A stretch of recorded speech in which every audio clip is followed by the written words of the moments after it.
ہے، اب ان نعمتوں کو سامنے رکھ کر اللہ کی عبادت کرنا بنتا ہے یا نہیں؟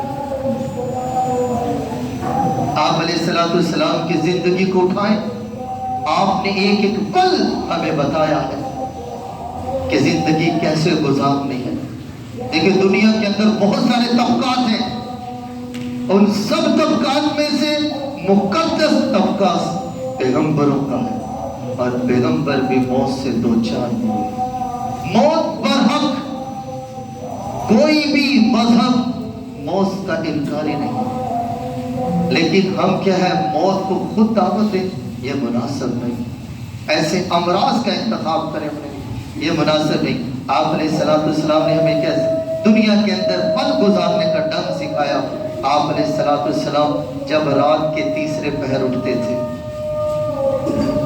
کہتے ہیں حدیث میں لکھا ہے شیطان جب انسان سوتا ہے، شیطان 3 گرے لگاتا ہے اس کے اوپر۔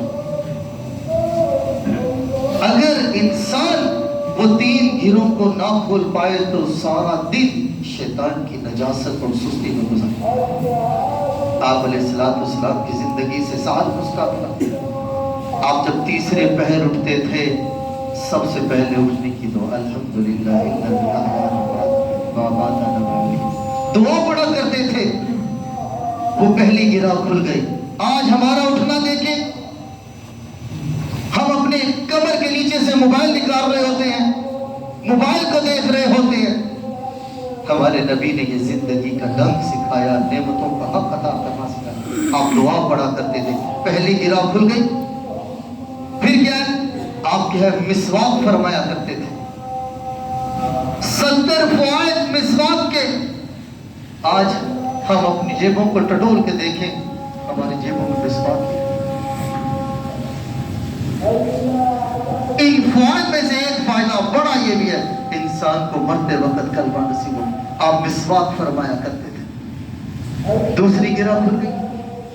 نمبر 3، آپ وضو فرمایا کرتے تھے۔ وضو نماز کے لیے شرط ہے۔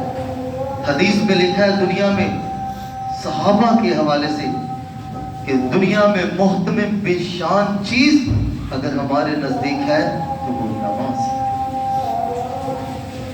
دنیا اور دنیا کے اندر جو کچھ ہے اس سے کہیں گنا بہتر 2 رکعت نماز ہے۔ آپ کیا وضو فرما کے نماز پڑھا کرتے تھے تہجد کی۔ دنیا اور جو کچھ دنیا کے اندر اس سے کہیں گنا زیادہ دولت مل گئی اس کو جس نے 2 رکعت نماز پڑھی۔ تو بھائیو یہ نعمتوں کا حق ادا ہو رہا ہے۔ آج ہم نے کیا ہے نعمتوں تو لی ہیں، لیکن اللہ تعالیٰ کی نعمتوں کا حق ادا نہیں کر رہے۔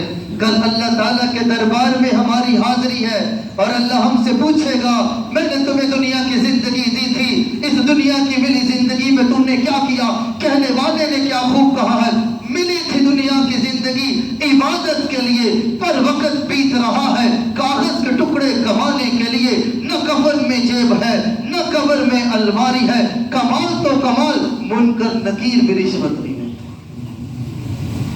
دنیا کی زندگی نعمتوں کے بدلے میں اللہ کی عبادت کے لیے ہے، لیکن آج نعمتوں سے استفادہ ہے لیکن عبادت نہیں کر رہے۔ کیا جواب دو گے؟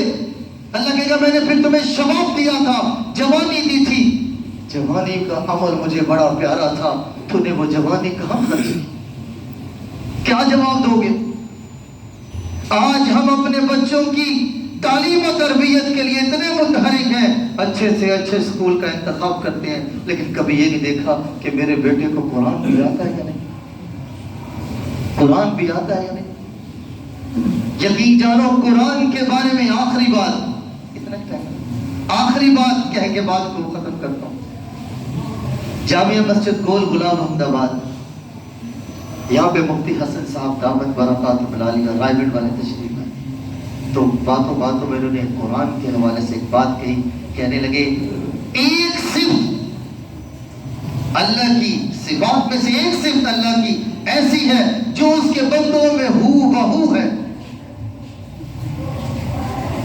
ایک صفت اللہ کی ایسی جو اس کے بندوں میں ہو بہو ہے۔ سب چکنے ہوگی اللہ کی